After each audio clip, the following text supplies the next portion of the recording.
آپ صلی اللہ علیہ وسلم عید الفطر کے لیے نکلے، راستے میں دیکھتے ہیں کہ کچھ بچے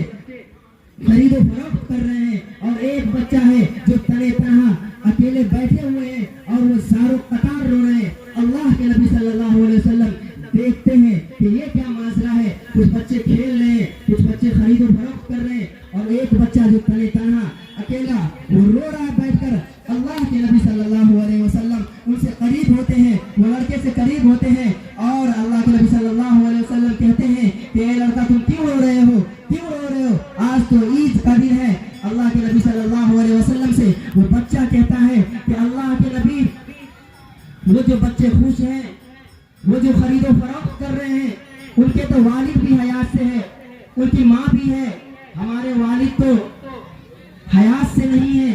نہ ہماری ماں ہے، وہ تو اللہ کی جوار میں چلی گئی ہے، میں کیوں ہنسوں، میرا تو کوئی نہیں ہے، میں ایک یتیم ہوں اور یتیم کو کوئی پوچھنے والا نہیں ہے۔ اللہ کے نبی میں اسی لیے رو رہا ہوں۔ اللہ کے نبی صلی اللہ علیہ وسلم اس بچے کے ہاتھ پکڑتے ہیں اور گھر لے کر آتے ہیں، عیدگاہ نہیں جاتے اللہ کے نبی اور واپس لوٹ آ جاتے ہیں۔ یہ دو روایت ہے، کوئی کہتا ہے کہ عیدگاہ سے واپس آنے کے وقت میں اور کسی روایت میں ہے کہ جانے کے وقت میں۔ اللہ کے نبی صلی اللہ علیہ وسلم اس بچے کے ہاتھ پکڑتے ہیں اور اپنے گھر یعنی عائشہ رضی اللہ تعالی عنہ کے پاس آتے ہیں اور عائشہ سے کہتے ہیں کہ اے عائشہ، یہ میرا بیٹا ہے، یہ تیرا بیٹا ہے، تو اسے غسل کروا دے۔ چنانچہ حضرت عائشہ رضی اللہ تعالی عنہ اسے غسل کروا دیتی ہے، اسے کنگھی کر دیتی ہے، اچھی سے اچھی جو خوشبو ہوتی ہے وہ اسے لگا دیتی ہے۔ اس کے بعد آپ صلی اللہ علیہ وسلم حضرت فاطمہ رضی اللہ تعالی عنہ کو پیغام بھیجتے ہیں کہ کوئی اچھا سا ایک جوڑا جو میسر ہو وہ بھیج دو، وہ بھیج دو۔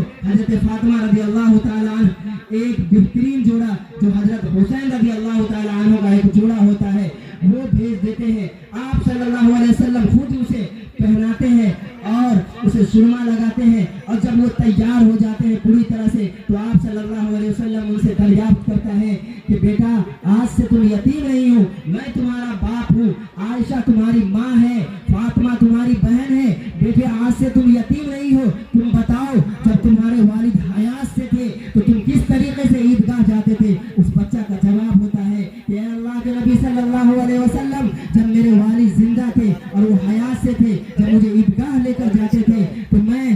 اپنے ابو کے کاندھے پہ بیٹھ کر جایا کرتا تھا کہ اللہ کے نبی صلی اللہ علیہ وسلم آپ مجھے بیٹھا لیں گے؟ اللہ کے نبی صلی اللہ علیہ وسلم بیٹھ جاتے ہیں زمین پہ اور اس لڑکا کو کاندھے پہ بیٹھا لیتے ہیں۔ اللہ کے نبی صلی اللہ علیہ وسلم لڑکے کو لے کر اور عیدگاہ کی طرف نکلتے ہیں۔ اللہ کے نبی نے یہ پیغام دیا یتیموں کے سر پہ بچا کے کہ لوگوں یتیموں کے ساتھ تم غداری نہ کرنا۔ عیدگاہ میں آنے سے پہلے تو ہمیں یہ ہونی چاہیے کہ ہم دیکھتے کوئی ہمارے محلہ میں ایسے لوگ تو نہیں ہیں جو عیدگاہ تک نہیں پہنچ سکے ہیں، کوئی ہمارے محلہ میں وہ محتاج لڑکے یا بچے تو نہیں ہیں جو عیدگاہ تک نہیں آ سکے ہیں، ورنہ ہماری عید پھیکی ہو جائے گی۔ قیامت کے دن اللہ تبارک و تعالیٰ جب گرفتار پکڑ لیں گے اس وقت کوئی جواب نہیں ہوگا، کیونکہ حضرت صلی اللہ علیہ وسلم خود در یتیم تھے،